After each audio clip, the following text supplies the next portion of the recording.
ఈ వీడియో చూసే ముందు సబ్స్క్రైబ్ ఇంకా లైక్ చేయండి. ప్రమోషన్లు పలు రకములు. దర్శక నిర్మాతలు ఏం చేసినా కూడా సినిమాను జనాల్లోకి తీసుకెళ్లడానికే. అందుకే రాజా సాబ్ కోసం ప్రభాస్ ఓ రకంగా కష్టపడుతుంటే మారుతి మరో దారిని ఎంచుకున్నారు. ఈ ఇద్దరు కలిసి రాబోయే 25 రోజులు పెద్ద ప్లానింగే చేశారు. అది వర్కవుటైతే రాజా సాబ్ ప్రమోషన్ మామూలుగా ఉండదు.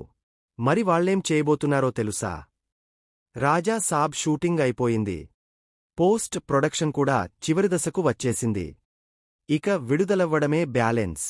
జనవరి 9న గ్రాండ్ రిలీజ్కు రెడీ చేశారు మేకర్స్. ఇప్పటికే ఐమాక్స్ లాంటి థియేటర్స్లో సర్ప్రైజ్ హారర్ వీడియోలను కూడా పంపించి ప్లే చేయిస్తున్నారు. అలా అన్నిచోట్లా ప్రమోషన్స్ నెక్స్ట్ లెవెల్కు వెళ్లిపోయాయి. రాజా సాబ్ రిలీజ్కు రెడీ అవుతున్న వేళ ప్రభాస్ కూడా సోషల్ మీడియాలో బాగా ట్రెండ్ అవుతున్నారు. చాలా రోజుల తర్వాత ఈయన అదిరిపోయే ఫోటో షూట్ చేశారు. ఇన్నాళ్లు మాస్ లుక్లో కనిపించిన ప్రభాస్ కొత్తగా డార్లింగ్ లుక్లోకి మేకోవర్ అయ్యారు. చేతిలో పూలు, పళ్ళు పట్టుకుని చాలా స్టైలిష్గా కనిపించారు రెబల్ స్టార్. మరోవైపు మారుతి కూడా రాజా సాబ్ ప్రమోషన్స్ కోసం కొత్త ప్లాన్ రెడీ చేస్తున్నారు. ఇకపై వరుసగా ప్రమోషనల్ వీడియోలు ప్లాన్ చేస్తున్నారు. దీనికి లెగసీ ఆఫ్ రాజా సాబ్ అనే పేరు కూడా పెట్టారు. Technical journey, VFX journey, actors journey ఇలా వేటికవే సపరేట్గా సిద్ధం చేస్తున్నారు.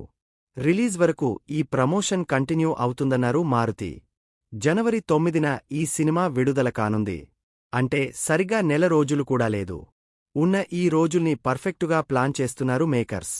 ఈ గ్యాప్లో ముంబై, చెన్నై సహా పలుచోట్ల ఈవెంట్స్కు ప్రణాళికలు రచిస్తున్నారు దర్శక నిర్మాతలు. వీటితో పాటు ఫౌజీ, స్పిరిట్ లాంటి సినిమాలను బ్యాలెన్స్ చేస్తున్నారు ప్రభాస్.